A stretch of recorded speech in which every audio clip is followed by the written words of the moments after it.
면책기간. 네. 모르면 보험금을 못 받는다. 네. 저 이거 제 고객님은 아니었는데 진짜로 암 진단비는 요즘엔 바로 보장이라는 게 생겼죠. 네. 바로 보장이 정말 중요한 게 90일 면책이 있고 1년 이내 감액이라는 게 있잖아요. 네. 그 다음에 보장 기간이라는 게 있고 그 다음에 부담보라는 게 있어요. 부담보도 기간 부담보가 있고 전기간 부담보가 있습니다. 그래서 이거에 대해서 이제 말씀을 드릴 거예요. 바로 보장이 생겨서 얼마나 좋아요. 근데 이거는 내가 암 진단비가 타사에 1년 이상 또는 2년 이상 유지해야 되는 경우도 있고 회사마다 조건이 달라요. 당사에 보험이 있어야 되는 경우도 있고 없어도 가입이 가능하지만 조금밖에 가입이 안 되는 회사도 있어요. 그러니까는 예전에는 바로 보장이라는 게 없었잖아요. 이제 생겼어요. 그러니까 옛날보다 옛날 게 좋잖아. 물론 옛날에 가입하신 분들은 지금 실제로 이미 면책 기간 끝났잖아요. 그럼 좋다고 하실 수도 있죠. 그런데 제가 아까 전에 암 말씀드렸을 때 일반암 진단비에 그 유사암이 쪼개져 있단 말이에요. 이 안에 품고 있는 경우도 있어요. 지금은 따로 떨어져 있죠. 요 안에 품고 있는 경우도 있어요. 그래가지고 요게 또 문제가 되기도 하거든요. 그래서 따로 특이하게 떨어져 있는 게 좋은데 바로 보장을 가입하지 않은 분들한테는 요게 이제 해당이 되는 거예요. 90일 면책이라는 게 있었을 때 바로 보장이 안 나왔을 때죠. 그때 실제로 우리 팀원 고객님이었나? 87일 만에 암에 걸리신 분이 있어요. 암 진단을 받으셨어요. 그래서 고객님이 그러는 거예요. 아니 너무 몸이 안 좋아가지고 갔어요. 그랬는데 이거 1년 있다 수술하면 안 돼요? 막 이래요. 돼요? 안 돼요? 그 진단서 나오면 안 되는 거예요. 맞아요. 안 돼요. 안 돼요. 그래가지고 87. 네. 근데 요즘에는 90일 면책 기간 동안에 뭐 5% 준다, 10% 준다 이런 회사가 생겼어요. 근데 그래도 3일만 더 기다리시지. 좀 이런 생각도 들었고, 근데 뭐 아픈데 어떡하겠어요. 그 다친 거 아니고서야 조금 아쉽긴 했어요. 그리고 1년 감액, 1년에 50%. 1년에 50%인데 요즘에는 90일 면책만 있는 회사도 있어요. 91일째는 100% 줄게 라고 하는 회사도 있어요. 그래서 회사별로 되게 좋은 데가 많아졌어요. 그래서 또 5천 예를 들어 가입하면 남성이면 남성 특정암, 여성이면 여성 뭐 유방암 이렇게 해서 특약으로 5천 더 가입할 수 있게끔 해서 1억 이렇게 맞춰주는 회사도 있어요. 그래가지고 그것만 가입하면 조금 더 싸잖아요. 네. 그래서 좀 특화되게 좀 해놓는 경우도 있고 보장은 보장 기간을 이야기하는 거고요.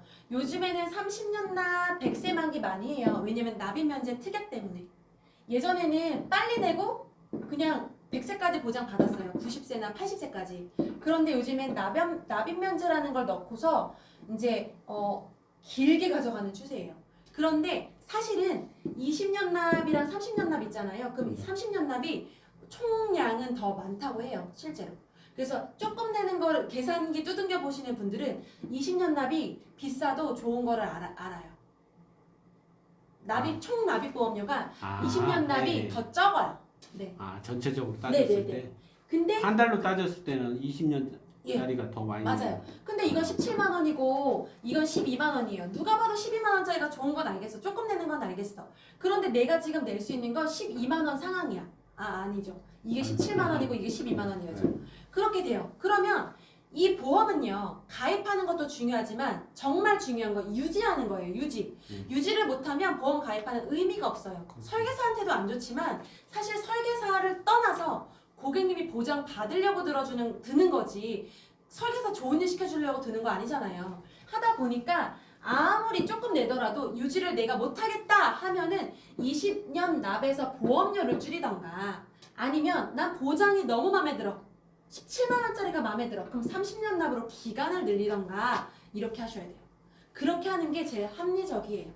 그렇게 하시는 게 제일 좋더라 라고 말씀을 드리고 부담보에 대해서 말씀을 드릴게요. 부담보는 기간 부담보가 있어요. 전기간이 있고 이거는요 1년 부담보 6개월짜리도 있긴 해요. 6개월 부담보도 저는 봤어요. 3개월 부담보도 봤고 그 다음에 1년에서 쭉쭉쭉쭉 해가지고 5년 부담보까지 있습니다.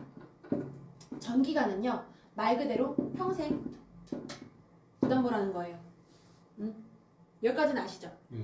그런데 예를 들어서 이 기간 부담보는요 1년 부담보가 나왔어요. 그러면 1년 하고 1년 동안 병원 가면 안 되나요? 돼요? 부담부일 때요? 네. 보험 못 받는 걸로 알고 있습니다. 보험은 못 받는데 병원 가면 안 돼요? 병원은 가죠. 아프면 가야죠. 맞아요. 이거는 1년 동안 병원은 가도 돼요. 그런데 보장이 안 된다는 거예요.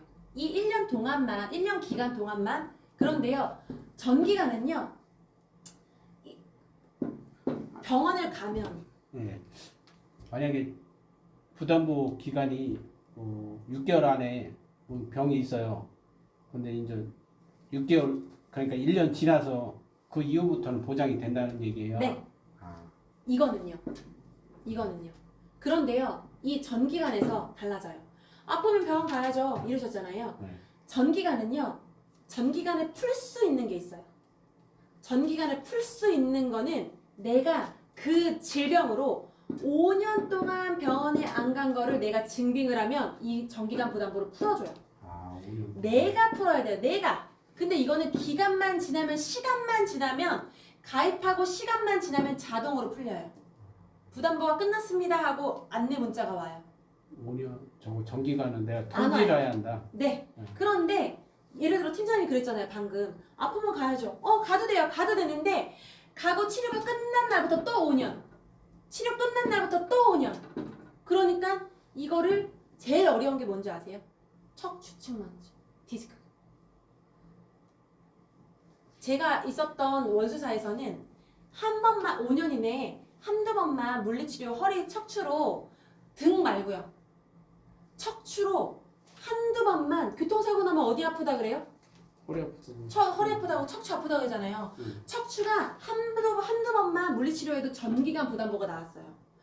4년 8개월 전에 가도 전기간 부담보가 나와서 말도 안 돼 이랬었어요. 근데 여기 와가지고 KB손해보험에 똑같은 심사를 넣었는데 승인 나거나 6개월 부담보, 1년 부담보밖에 안 나오는 거예요. 그 신세계다 이랬었거든요.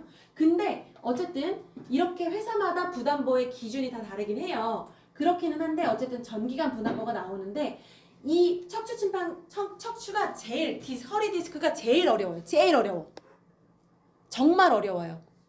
왜냐면은 병원을 스쳐가도 안 돼요. 이 전기간을 풀고 싶잖아요. 네. 병원을 스쳐 지나가도 안 돼요. 교통사고 나서 또 병원 갔어요? 안 돼요. 그 다음에 내가 길 가다 넘어졌어요. 네. 그래가지고 제가 무릎이 다쳤는데요. 지금 허리도 아픈 것 같고요. 의사가 쓰잖아요. 그래도 안 돼요. 그 뒤로부터 또 5년, 또 5년, 또 5년 계속. 허리만 안 아프다고 하면 되잖아요. 맞아요. 그런데 의사가 예를 들어서 내가 모르는 사이에 그거 아세요? 교통사고 났어요. 그랬는데 입원을 잠깐 했어요. 아니면 통원 치료했는데 약도 줬어요. 네. 근데 거기에 위약도 있는 거 아세요? 네. 근데 그거 고지 안 하잖아요. 우리 그거 고지 안 하잖아요. 병원에 입원했을 때 식사 주고서 약 주잖아요. 그런데 거기에 위약도 있다고요. 위염약이, 위염증, 위보호제죠. 네. 그런데 우리는 그거 모르고 먹잖아요. 내가 고지 안 하면 되잖아요. 그게 아니라요. 의사가 우리 모르는 사이에 그렇게 해버리는 경우도 있다니까요. 그렇게 해가지고 위염 약을 복용하신 걸 몰라가지고 위암에 걸렸는데 보장이 안 되는 경우도 있었어요. 나도 모르게. 나는 그 교통사고였어요. 근데 그 약봉투 안에 위염 약이 있었던 거예요. 그래도 고지를. 안 되죠. 몰랐죠. 근데 한 달 내내 병원 갔는데 우리가 무조건 약봉투 뜯어보는 거 아니잖아요. 위험 다 해당되는 약을 다 주는 거예요. 의사가 그렇게 세부적으로 얘기 안 해준다는 거죠. 근데 요즘에 그렇죠. 약사는 얘기는 해주긴 하더라고요. 그런데 이렇게 예전에는 이야기도 잘 안 해줬지만 요즘에도 잘 이야기 안 해주는 경우도 있고요. 그 다음에 또 거기 허리 같은 경우에는 요거를 그냥 정말 스쳐 지나가 내가 고지 안 하면 되잖아요. 병원 안 가면 되잖아요. 근데 의사가 예를 들어 제가 넘어져가지고요. 어디 쪽 아프세요? 여기 등 쪽이 다 여기 엉덩이 쪽이 다 아파요. 그랬는데 엉덩이부터 등까지 다 아프다고 쓴. 의사가 예를 들어 그렇게 쓸 수도 있어요. 그렇게 되면은 그냥 여기 또 부담보. 나도 모르게 난 5년 지났지롱 이렇게 했는데 또 부담보 이렇게 된다니까요. 또 질문. 네. 진단서에 보면 네. 상세 불명이라고 많이 쓰더라고요. 네. 보험회사가 제일 싫어하는 거예요. 차라리 딱 특정 뭐 때문에 다쳤고 뭐 때문에 아파서 이 약을 먹었음 지금은 정상 수치 이걸 제일 좋아해요. 근데 상세불명에 이걸 제일 안 좋아해요. 뭔지 모르니까 다부담보를 잡아야 되잖아요. 근데 막 그런 거 있어요. 정말 경미해가지고 그래서 이건 진단 내리기도 어려워. 이런 거는 그 코드가 다른 것 같아요. 그거는 그냥 별거 아니게 넘어가긴 하더라고요. 그렇긴 한데 요런 거는 그 상세불명에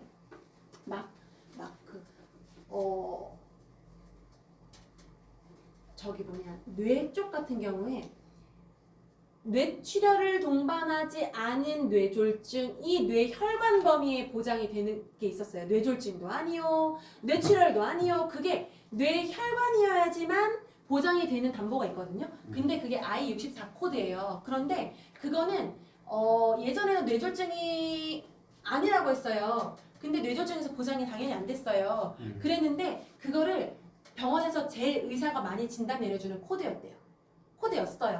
그래가지고 그거를 보장받고 싶은데 보장도 안 되고 그걸 바꿔달라고 하면 바꿔주겠어요? 안 바꿔주죠? 그러니까는 당연히 그건 이제 의료법 위반이니까.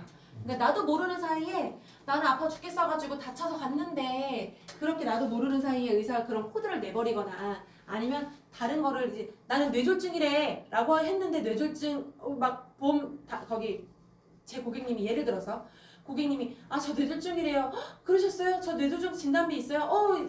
있죠 고객님 빨리 진단서 주세요. 이렇게 청구를 했어요. 그랬는데 안 나오는 거죠. 나 뇌졸중이랬는데 왜 안 나와? 너 나한테 사기쳤어? 보험회사 이제 설계사가 쓰레기가 되는 거예요. 근데 그렇지. 그게 아니라 병원에서 진단 내려준 코드대로 나간단 말이에요. 그래서 저는 고객님들한테 꼭 이야기해요. 저 이거 나와요? 이러잖아요. 그러면 고객님 질병은 질병 코드대로 드리고 상해는 상해 코드대로 드립니다. 저희가 드리는 게 아니에요. 그래서 보상과도 그거에 해당되는 코드가 되어야지만 드리는 거지 그 코드는 누가 내드려요? 의사가 내줍니다. 의사랑 상의를 해보셔야 돼요. 라고 이야기하잖아요. 그러면 모든 거는 보험회사 책임이라고 하고 옛날엔 다 보험회사 쓰레기였잖아요. 그러니까 보험회사가 이렇게 이미지가 안 좋아진 거잖아요. 근데 아주 쉽게 생각하면 보험회사는 그거대로 주는 거예요. 코드대로. 질병 코드대로 주고 상해 코드대로 주고 이렇게 되다 보니까 그 코드에 맞으면 안 줄 수가 없는 거죠. 그러니까는 우리가 된다 안 된다 이야기하지 말고 고객님 제가 청구는 도와드릴 수 있지만 그 코드에 해당되는지 확인 도와드릴게요. 일단은 진단서 줘보세요. 또는 진료비 상세 내역서 줘보세요. 제가 확인해 드릴게요. 이거까지는 할 수 있어요. 근데 보지도 않고 따지지도 않고 무조건 나가서 뇌졸중이요. 이렇게 하는 분들이 있단 말이에요. 근데 그렇게 하면 안 된다는 거죠. 되게 위험한 거예요. 아셨죠? 나간다 안 나간다 판단하지 마세요. M대 질병 수술비 112대 수술비 예를 들어서 이 코드 나와요? 땡땡 코드 나와요? 막 이렇게 고객님 물어봐요. 갑자기 진단서를 주면서 수술 코드 주면서 그래가지고 진료비 상세 내역서랑 막 이런 거 주면서 근데 우리가 그거를 처음 들어보는 거지 다 112개를 어떻게 다 외우겠어요. 그러니까 고객님 이 땡땡 코드에 나오는 건지 해당하는지 확인하고 말씀드리겠습니다. 어쨌든 기본적으로는 수술하셨기 때문에 실손은 지급이 될 거고 이거와 플러스로 이 질병 수술비가 지급이 되는지 확인해 볼 거고 그 다음에 올리스크 수술비 그냥 일반 질병 수술비도 지급이 될 거고 그 다음에 또 만약에 해당이 되면은 1에서 5종 수술비도 지급이 될 거예요. 그럼 범위가 넓은 게 뭐예요? 얘가 제일 범위가 넓어요. 그러면 수술비로만 따질게요. 이거 말고요. 얘가 제일 범위가 넓어요. 그 다음에 범위가 넓은 게 요거예요. 그 다음에 범위가 넓은 게 요거예요. 아셨죠? 그러니까는 하나 나가면 줄줄이 따라 나가기는 해요. 근데 암은 여기 안 나올 수 있으니까는 정확하게 확인해보고 말씀을 드리라는 거예요. D코드여도요. 용종 코드가 있고요. 선종 코드가 있고요.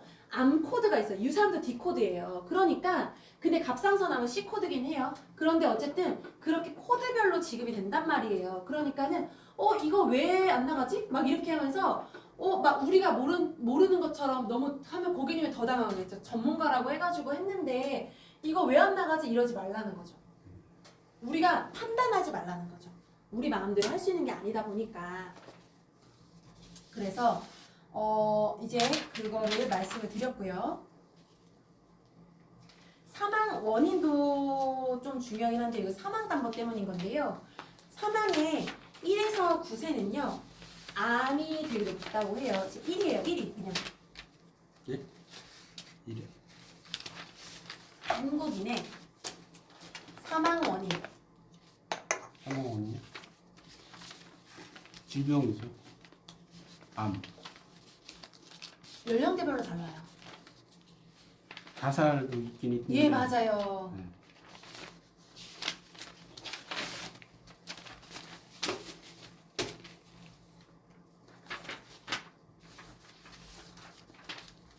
자살 빼고는 제가 통계청인가 보니까 암이 거의 압도적이던데. 맞아요. 압도적이에요. 이거는 그냥 하고 넘어갈게요. 네. 암이 1위 맞아요. 그리고 10대에서 39세까지가 자살이고 2위가 암이고 나머지는 다 암이에요. 그 다음에 2위는 심장질환이고요. 아, 이가 폐도 3위가 폐렴이에요. 근데 폐렴으로 사망하진 않아요. 폐렴에 합병증으로 사망을 해요. 그렇기 때문에 원인이 폐렴이었다고 하는 것 뿐이지 사실 폐렴으로 사망을 하지는 않아요. 그래서 어쨌든 그렇게 되는 거고요. 네. 보험 나이 있으세요? 보험 나이. 본것 같은데. 어다. 이거는요 상령일이라고 하는 거예요. 네. 이거는 보험 나이가 사실 어린 분들은 별 차이가 없거든요. 네. 그런데 연세 있으신 분들은 굉장히 많이 한 2, 3만 원 정도 차이가 나는 분들도 있어요. 하다 보니까 상령일이라고 하는데 보험 연령이 올라가는 나이거든요. 네. 그래서 상령일이 예를 들어서 오늘 날짜가 며칠 2월 25일이잖아요. 2월 25일인데 이 날짜가 상령일이라고 떴어요. 계속 타업에 뜨기도 하고 설계 매니저가 알려주기도 하고 나도 확인할 수 있어요. 근데 상령일이면요 이 전날까지 하셔야 돼요. 이날부터는 보험료가 오르는 나이예요. 이때 떴으니까 이때부터 하면 되는 거, 이때까지 하면 되는 거 아니에요? 아니에요. 자동차 보험은 이때까지 갱신하셔도 되니까 다 이렇게 생각을 하시는 분들이 간혹 있어요. 자동차 보험은 갱신이 2월 25일이다. 그럼 이때까지만 하면 되거든요. 밤 12시까지만. 그래서 이걸 착각하시는 분들도 있는데 상령일은 이 전날까지 하셔야 돼요. 24일. 네. 그래서 그때까지 청약을 하셔야 되고 사인 저는 다 했어요. 출금 안 했어요. 그래도 안 돼요. 출금이 돼야죠. 네. 맞아요. 출금이 그때 상령일 때문에 출금이 안 됐던 저희 팀원 중에 안 됐던 경험이 있어가지고 무조건 그 전날 하시는 거를 강력 추천드립니다.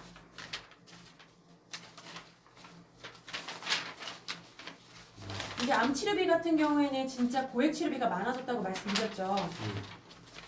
고객님한테 이제 항암 치료를 청구를 도와드리다 보면 제가 지금 유방암 고객님을 청구를 도와드리고 있는데 여기 나와 있는 키트루다라는 항암 치료비를 청구를 도와드리고 있어요.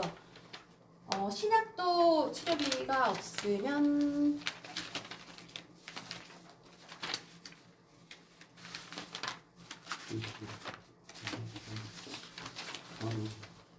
네네.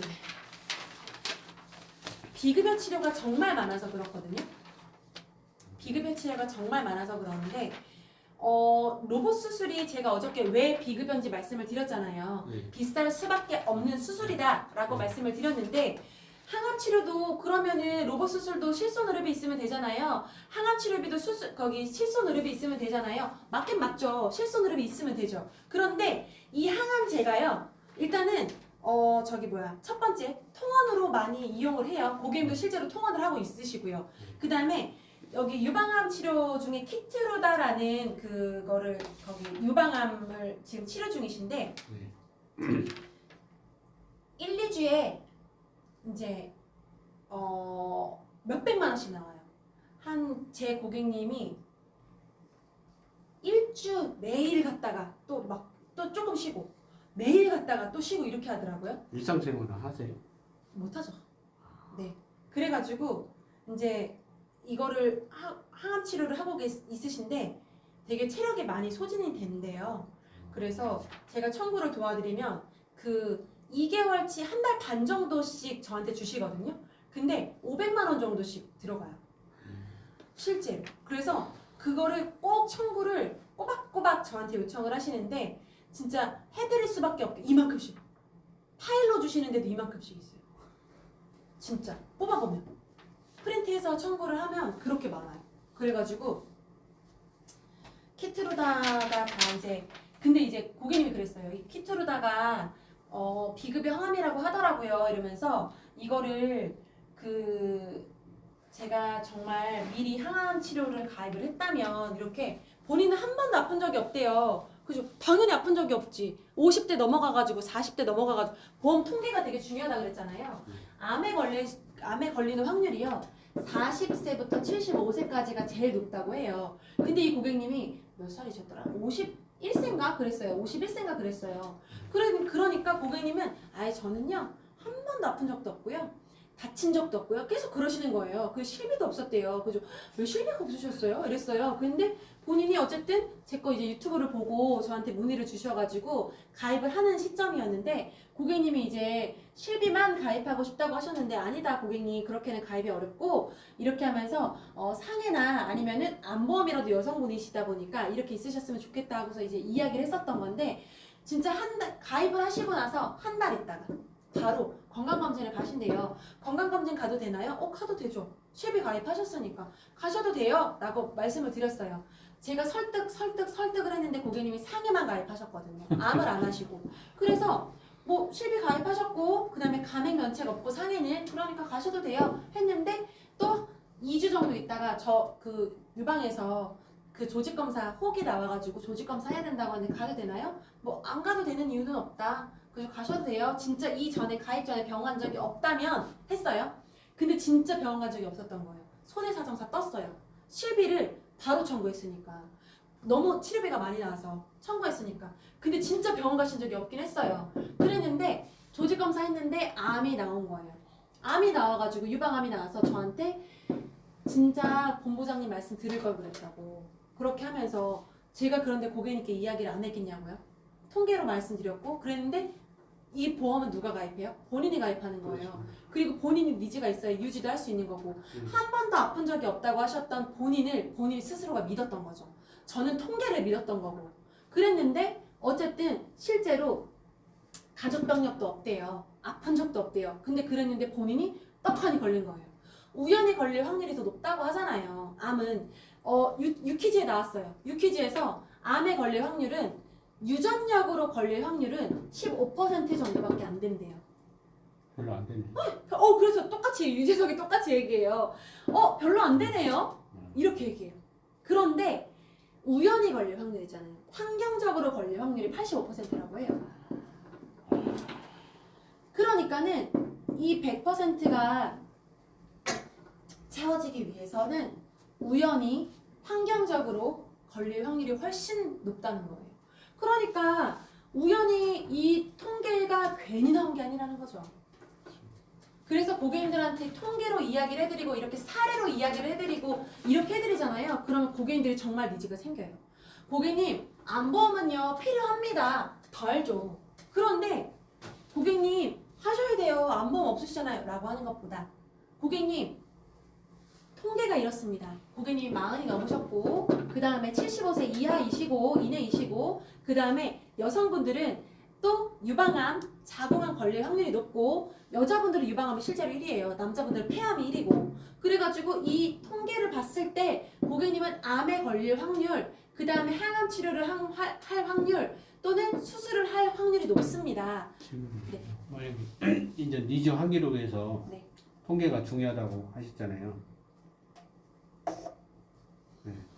근데 이제 좀 더 까다로운 사람은 어디서 인증 기관이 어디냐 물어볼 수도 있잖아요. 왜 인증기간까지 물어봐요? 그런 근데 사람도 있어요. 거기 나오잖아요. 그게 통계청. 통계청에다가. 네. 거기 나와 있는 자료지 우리가 어떻게 알겠어요? 보험회사도 다 그런 데서 하는 거예요. 그런 거 모르면 큰일 나요. 그런 거 막 얘기할 수 없어요. 어디지? 거기. 하여튼 거기서도 걔네들 국민건강보험공단에 그러니까 보험회사 통계는 안 믿고 보험회사 통계 없어요. 없어요. 있긴 하겠지만 그걸로는 안 해요. 걔네들도 보험회사도 그 통계 자료를 끌어오는 거예요. 그래요? 네. 그런데 다들 알고 있는데 보험회사에서 이거 짜고 치는 거 아니냐 이런 사람 이런 사람도 있어요. 보여주면. 대박. 그런데 거기 밑에 나와 있잖아요. 거기에 공정기관이 독립암센터 이렇게 나와 있잖아요. 어머나. 그거를 그렇게 이야기하시는 분들은 너무 허당이신데? 아주 얕게 아는 지식이에요. 그런 분들은. 꼼꼼한 것 같지만 절대 꼼꼼하지 않은 분인 거죠. 그런 자료를 어디서 발췌하는지도 모른다. 그건 모르는 거예요. 그분들은. 그러니까는 근데 그럼에도 불구하고 안 할 수 있는데 그건 본인 선택. 그렇지만 우리는 최선을 다해서 알려는 드려야죠. 제가 중간 딸의 역할이라고 그랬잖아요. 우리는. 그러니까는 알려는 드려야 되는 거죠. 여기서 만든 이유는 이러한 이유입니다 라고 알려는 드려야 되는 거죠. 이게 되게 좋아요 이거 말고 필요해요. 그 다음에 필요한데 왜 필요하냐면 이렇게 순차적으로 가라는 거죠. 그렇게 되면은 고객님이 이해를 하는데 진짜 좋대. 이 커피가 진짜 맛있대. 근데 무슨 기준으로? 입맛이 사람마다 다 다른데 이럴 수 있잖아요. 나는 1,500원짜리가 맛있어. 아니야 나는 4,500원짜리가 제일 맛있어. 그 기준이 각자 다르잖아요. 그러니까 그 통계를 낼 수 있는 건 왜 스타벅스가 1위겠어요? 그 1위인 이유는 이러이러한 이유 때문입니다. 원두는 뭐 어디서 되고 뭐 이렇게 하는 게 있을 거잖아요. 그렇게 객관적으로 이야기하는 통계가 낮다는 거죠. 그런데 거기에다가 본인 경험담을 얹으면 스토리텔링이 돼버려요. 그렇게 하는 게 진짜 잘 먹혀요. 그래서 본인이 머리 가슴배에 거기 수술 이력이 있는 분들이 있어요. 그런 분들이 진짜 억대 연봉자예요. 왜냐면 이 통계에 더하기 본인의 스토리를 얹었으니까. 실제로 이 돈 안 나올 것 같죠? 진짜 나옵니다. 제가 했거든요. 막 이렇게 돼요. 죽었으면 좋겠는데 저는 가족들이 있어서 못 죽어요. 죽었으면 좋겠는데 의료진들이 살려놨어요. 진짜 이렇게 얘기해요. 진짜 그분이 3억이 넘는 남자분이셨는데 팀장이랑 연령대 좀 비슷해요. 근데 진짜 이 이야기 들으면 눈물 나거든요. 근데 그분이 그 COT 그냥 3억이 넘어가는 연봉자인데 그분이 본인이 이런 스토리텔링을 얹었더니 완전 치료력이 많은 거예요. 근데 우리는 가족 병력도 없고 다친 적도 없고 젊은 사람들은 그럼 뭘로 영업해요? 라고 하잖아요. 그러면 우리는 할 수 있는 건 보상 청구밖에 없어요. 그래서 제가 처음에 그 손해보험사에 처음 입사했을 때 가족 병력도 없고 내 몸이 다쳐본 적도 없고 아파본 적도 없고 그리고 나서 보험의 보자도 모르겠고 막 했을 때 고객님이 보상 청구를 해달라고 요청을 하셨어요. 우연히 고객님이 저한테 데이터베이스 첫 번째 데이터베이스 고객님이셨는데 이 데이터베이스 고객님이 자녀분이 제 데이터베이스였어요. 그랬는데 5만 원대 5만 5천 원인가 5만 6천 원인가 하여튼 이렇게 5만 6천 원에 골절 진단비 5만 원 그 다음에 깁스 5만 원이 있었어요. 그래서 고객님한테 이제 이야기를 해가지고 만나자 해가지고 고객님한테 플랜을 짜서 고객님 이제 어리니까 보험료가 얼마나 쌌겠어요. 그러니까는 6만 2천 원인가 하여튼 조금만 더 추가하시면 5, 6천 원만 더 추가하시면 5만 원 골절 진단비가 50만 원으로 올라가고요. 이 5만 원 깁스 치료비가 100만 원으로 올라갑니다 라고 이야기를 했어요. 남자아이다 보니까 이렇게 상해로 많은 게 좋아요. 중대질환으로 5천 뭐 1억 이렇게 있으면 좋지만 지금 이 아이는 손해율이 낮잖아요. 실제로 5천을 넣어도 몇천 원밖에 안 하거든요. 이걸 빼시라는 게 아니라 이거를 줄이거나 이 동일 금액을 가져가시더라도 상해 다칠 수 있는 지금 바로 보장 받을 수 있는 플랜을 조금 확률을 높여보시는 건 어떨까요? 라고 했어요. 그래서 진짜 고객님이 제 말 듣고 바꿨어요. 그랬는데 상해는 감액 면책 없다고 했죠. 하다 보니까 실제로 이 아이가 태권도장에 가가지고 한 달도 안 됐는데 태권도 그 장에서 형이 계단에서 밀어가지고 이 아이가 새끼손가락 실금이 가요. 실금이 가서 저한테 전화가 왔어요, 엄마가. 그래서 고객님 그러면 실금 갔으면 골절이니까 골절 진단서 받아주세요 해가지고 병원에 가시라고 했어요. 근데 담보를 보니까 이 깁스 100이 있었던 게 기억이 나는 거예요. 그래가지고 고객님 혹시 병원에서 통깁스 할 수 있을까요? 이렇게 얘기를 했어요. 그랬더니 고객님이 왜요? 이래요. 그래서 제가 그때 플랜 짜드린 거에 통깁스 하시면 100만 원이 나오는 게